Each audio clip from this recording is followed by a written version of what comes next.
Hello everyone, my name is Greg and welcome back to ChemCore. If you've been watching my MCAT video series, this is the second part of 3 discussing the MCAT and things that I think that you should know. And if you haven't watched the first part, make sure to go check that out. It's in the playlist and in my website. Now in the past video, we talked really broadly about the structure of the MCAT and things that you have to know about it going into studying and going into the exam. Now in this video, I want to share my ideas of getting to study for the exam. Now, disclaimer, I don't think I'm qualified enough to teach MCAT topics. I teach chemistry topics on this channel because I think I'm qualified enough and because I think I'm good enough at the chemistry topics themselves to teach you guys about it. I'm going to be honest when I say I'm not the best MCAT scorer. I don't want to blame outside forces, but certain aspects of, my program and the fact that I only had 2 to 3 months to study for it may have had an impact of how I scored on it. But in general, I don't teach MCAT topics, but as somebody who took the MCAT and somebody who had kind of a time crunch, for anybody who else may be in these kind of programs and may have a time crunch similarly and maybe want to get out of the way, I think this video is going to be really helpful with kind of sharing my thoughts about the outside resources that you might have and might see and might be using already, and what I think, what I did, what really helped me, and what I think maybe you should stay away from, maybe what you shouldn't do. Now, in general, I'm going to start this video by linking the MCAT subreddit. The MCAT subreddit has a lot of pros and cons. I'm going to be completely honest. I feel over my studying time that I thought that it was not really great for my mental health. I feel like I was always comparing myself with literally anonymous people on the internet who I have no idea whether they're lying about their scores or not, or lying about their experiences or not. And so, be careful about that. If you feel like you're doubting yourself because of the subreddit, click off, don't look at it anymore. The other thing is that after my exam, hundreds and thousands of other people are taking the exact same exam I took. And so you can almost instantly see a thread discussing the exam. And so as soon as you click on that thread, as you walk out of your exam, you're like right away understanding what questions you got wrong, and that's never good. Just psychs you out of it. I thought I did horrible on the exam because of that thread, and it turns out I didn't. I did fairly well. And so I'm gonna put a disclaimer about these cons of the MCAT subreddit. What I do think the pros are is tons and tons of free information and guidance. I think that's also really important. I had nobody to really guide me with the MCAT. I kind of didn't have anybody to talk to on a daily. I did have people I could talk to, I just didn't really want to bother them. And so asking people on the MCAT subreddit and reading threads on the subreddit actually provided me some guidance and kind of understanding what people do. But this video, I think, is useful for other people on the internet who kind of are confused about where even to start. How do I even get started studying for the MCAT? Now, I'm going to divide this video into 2 separate portions. There's not going to be 2 different videos, but in general, I'm going to talk about 2 different portions of studying for the MCAT. The first portion is generally known as content review, and the second portion is known as your practice. Now, the names of these kind of speak for themselves, right? In the first portion of your MCAT studying, you're going to be reviewing all of the content that you may have learned in your undergrad career. Now, a lot of untraditional students may have been out of undergrad for months and years, and so that kind of a dynamic might be a little different. You might need a little bit more time to do content review. In general, I suggest 1 to 2 to maybe 3 months of good, healthy content review, and then mixing practice into the end of your content review, and then kind of cycling off content review and doing just practice. And so that's kind of what I did. And if I could tell myself certain things, I would change it into doing that. Now, before you even think about content review, the number one thing that I could suggest, if I had any one tip that if somebody asked me on the street and just give me one tip on the MCAT, and that's the only thing I'm going to listen to, the one tip I would give them is start studying for cars. No matter how good you did on your SAT or how good of a reader you are, whether you read Shakespeare on your free time, it doesn't matter. If you're watching this 6 to 8 months before your MCAT or before the time you want to take your MCAT, I really suggest go and use the tips and use the links that I'm going to link in this video and on my website. And I really suggest go start studying for cars now. In general, it was the one thing that I did amazing. I started from cars really, really early on, and I started doing it very, very slowly. There's a couple reasons for this. I think this section is, I think everybody knows how to read. If you did well, fairly well in undergrad and you're starting to study for the MCAT, you're above average with reading, right? You're able to read and you're able to analyze and you're able to think about stuff. Now, some of the smartest colleagues and some of the smartest peers that I've had with me who were better than me in all the science courses in undergrad had some of the worst scores in cars. And it's not because they didn't study, but because they overestimated their ability. Now, yes, you might be really good at reading and you might be really good at analyzing and figuring out what they're talking about and what somebody may be telling you, but AAMC, the people who make the test, had their own kind of set of logic. And so it really takes time. My theory is that it really takes time to marinate these logic and these principles into your head. And so even if you're grinding really hard and doing a whole section every day of cars, I have a theory that these principles of AAMC logic and cars logic isn't going to manifest and marinate in your head for a long time. I feel like at a certain point, all of my friends that I've spoken to that have felt this kind of got a click at one point in which they were able to kind of just figure out cars and their score just boosted all the way up. And so it just kind of, it's a thing that you just need time. And I much more suggest doing a little of cars every day for a really long time than doing a lot of cars for a really short amount of time. Now, personally, what I did is that I ended up doing about one passage every 2 days or every day for about the first 2 to 3 weeks, just getting used to cars and how it's supposed to look. And I'm going to talk about what resources I used for that. I then moved down to about 3 passages every other day. And so I would sit there nonstop in one sitting and kind of rest and forget about it the next day and then again. Now, when I started to do full content review for my test about 2 to 3 months away from my test, I started doing a full section every other day. Now, this split is maybe a little unusual. There were kind of breaks in which I didn't do any cars. I don't remember what reason. I just know I stopped doing cars for a little bit, maybe like a week or two during this kind of split. In general, I think a lot of people on the internet and even a lot of MCAT tutors will suggest doing this as well. Again, it takes time to marinate in your head. And so I really suggest not burning yourself out with doing a lot of cars right from the beginning.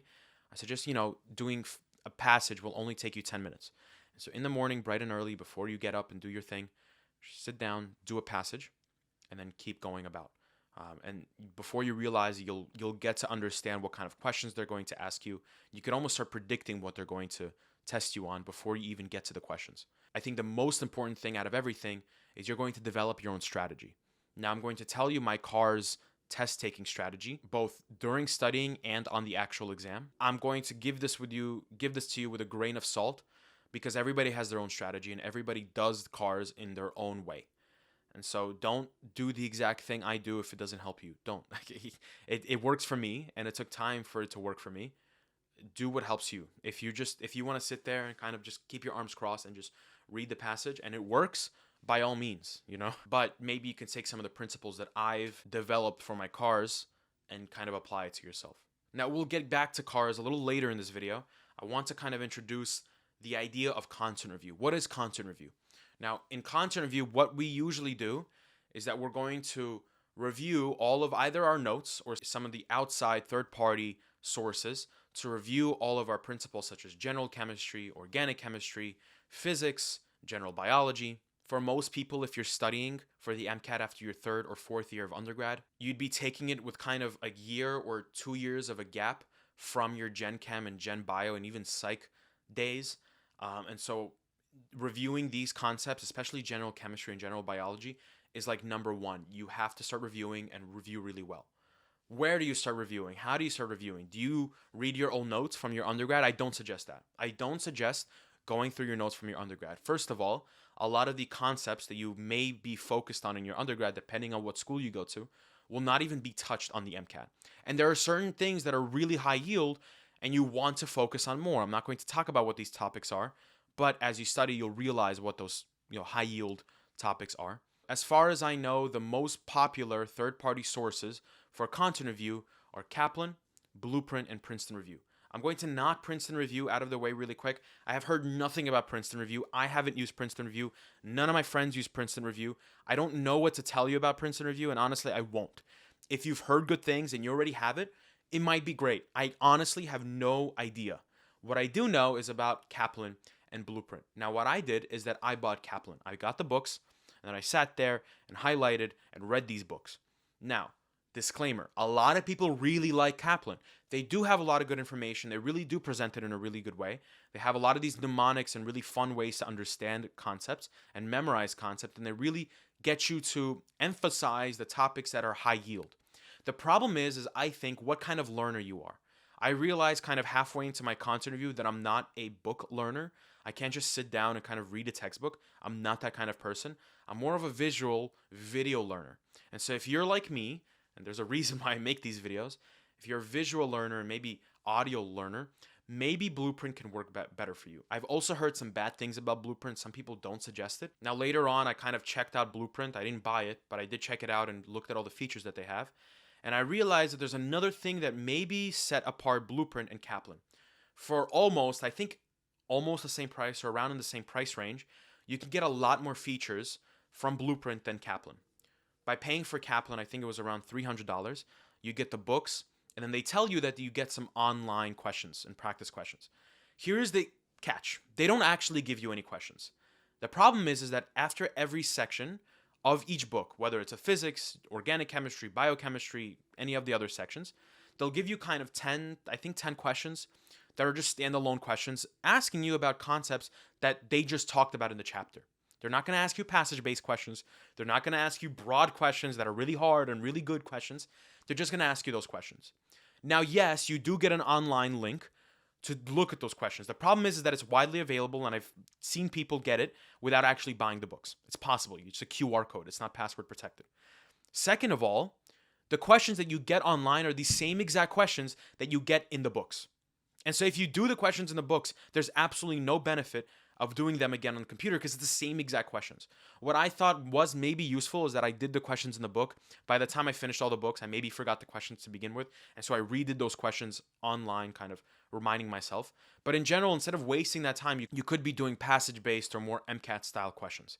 And so be aware of that. For the same price as Kaplan, I think around in the same price range, for Blueprint, you get a lot more features. I think you get a question bank. You also get practice questions. You get a question bank. You do get a scheduler, so you kind of put in what day you want to be done or what day your test is.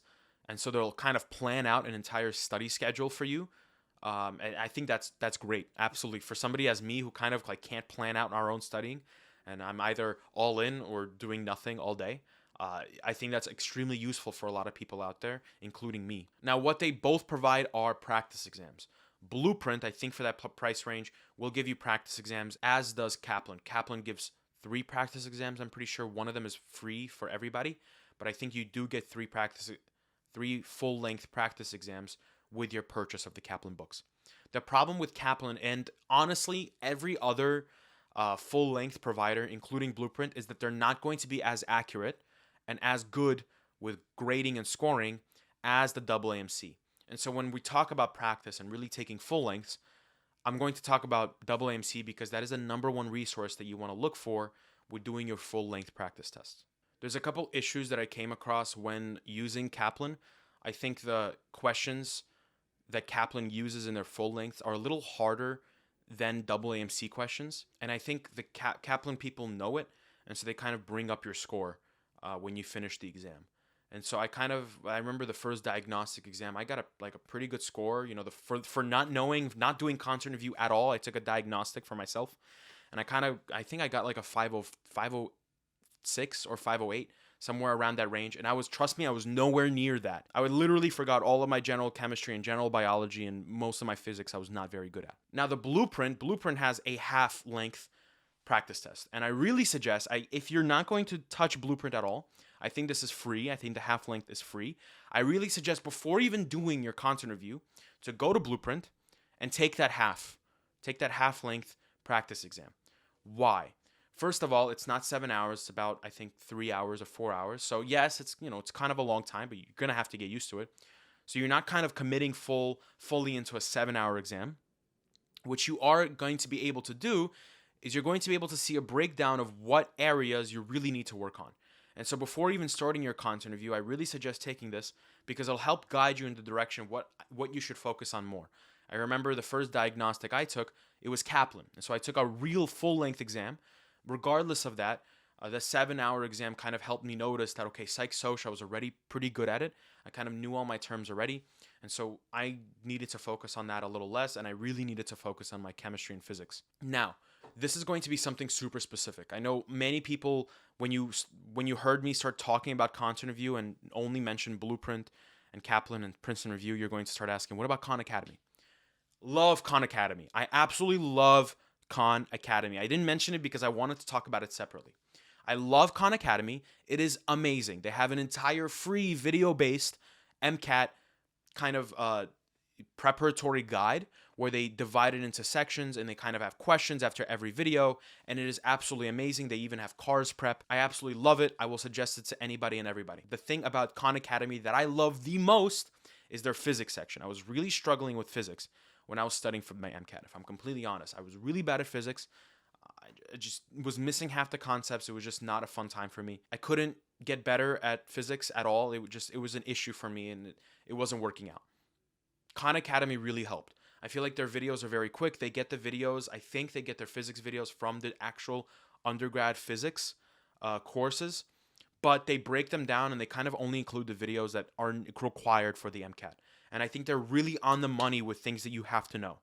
I remember they literally just spoke about optics for like one video, and from that one video I was able to solve every optics question that you'll have.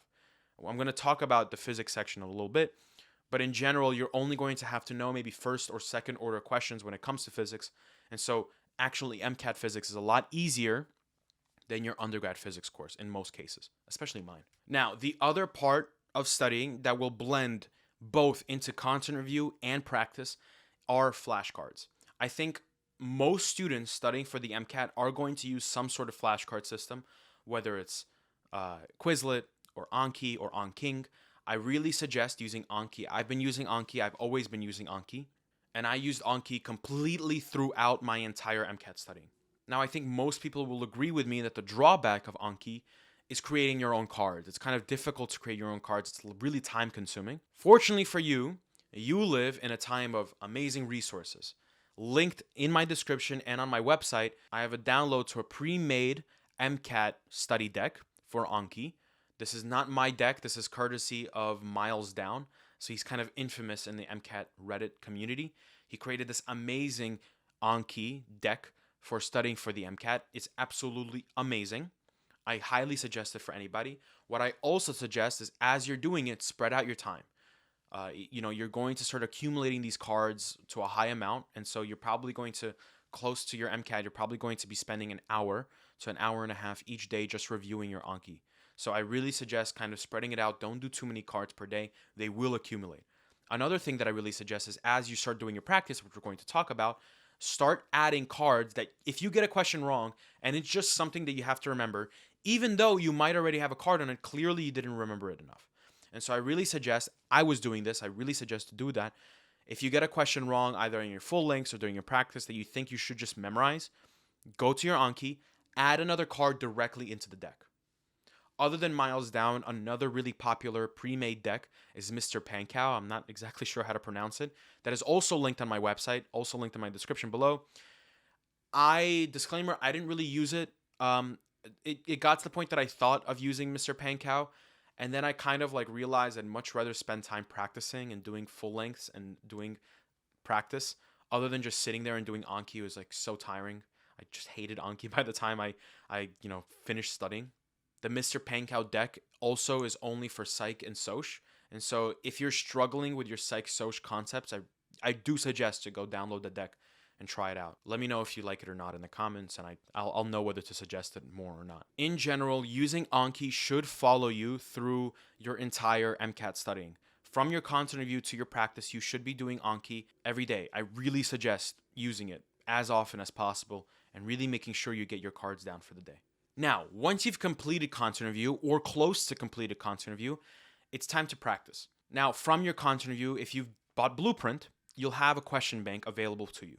If you bought Kaplan, you won't really. And if you bought Princeton Review, I'm not completely sure if you get a question bank or not, but you may or may not. In general, you really do need a question bank.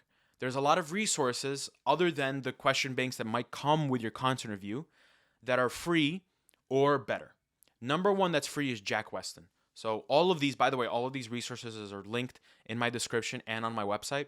And so if you're having trouble finding them, go check it out. It's everything's there. Jack Westin is completely free. They have an amazing platform. Their question bank system is how I think every question bank should work. They're divided based on topics and also subtopics. You can also divide them based on questions. So if you don't feel like doing passage-based questions, you can just do some discrete questions. You can also do like 50 questions of just discrete, just to like kind of like really zone into kind of doing a certain topic. I really, really, really like Jack Westin. They have a lot of other resources other than just their question bank. They have flashcards available for download. You can also use the flashcards on their platform. Jack Westin, when I was studying for the exam, they had full-length exams available to you. I didn't think it was the best full-length exam. I'm going to be completely honest with you. It's just my opinion. Since I've taken the MCAT, they've also released 2 to 3 brand new full-length practice exams. And so I think that's absolutely amazing. You should, if you have the chance and if you need it, you should absolutely use them. Use that free resource to your advantage. Now, the thing that Jack Westin is absolutely known for and really popular for is their cars. So for some reason, people absolutely love their cars and they think Jack Westin is amazing. I've heard this from a lot of people. A lot of people on the Reddit will tell you this. A lot of other people studying for the MCAT or have studied for the MCAT will tell you this. I'm going to tell you otherwise. I didn't think that the Jack Westin cars was that amazing. I think it's amazing that they give you daily passages to do, and they kind of keep you on track. They can even email it to you, and I think keeping you on track of doing daily passages is really great. But I thought that they would ask questions and certain types of questions that I've never seen on AAMC practice or at the actual MCAT. And so take it with a grain of salt. Nothing is ever perfect. They do come close, though. I think their passages are very close to the AAMC material. It's not entirely perfect. It's not 100%. The number 2 question bank that I would suggest is kind of has a list of pros and cons. And so I think we should talk about it. On the MCAT subreddit, you might hear a bunch of nicknames for this, from U Expensive to U Global to U Mama. In general, UWorld is known as an amazing resource for question banks, not just for the MCAT, but also higher medical education. I think they also do prep for STEP, and Step 1 and Step 2. And I think UWorld was the thing that generally saved my MCAT experience. I was really stressing about my MCAT. I was not doing well with practice individual questions. I was making stupid mistakes. I couldn't get the concepts through. And so I was really on the edge about buying UWorld, but I did. And every day I'm thankful that I did. UWorld is the number 1 or number 2. I'm not going to say number 1 because the next thing is going to be number 1. UWorld is the number 2 resource that you should use for question banks. It is absolutely amazing. And contrary to what a lot of people are saying, I really liked their cars. I think their UWorld cars was actually closer to my exams than Jack Westin. I might be crazy. I know a lot of people don't agree with me. I think people think that Jack Westin is the best. Honestly, I thought that UWorld was as close as it got to my real MCAT exams. And now it's time to talk about the number 1 resource for MCAT practice and MCAT studying, the AAMC material. There is no material that you should prioritize over AAMC material. I made that mistake. I thought UWorld was the best resource ever, and so I grinded UWorld more than I focused on the AAMC material.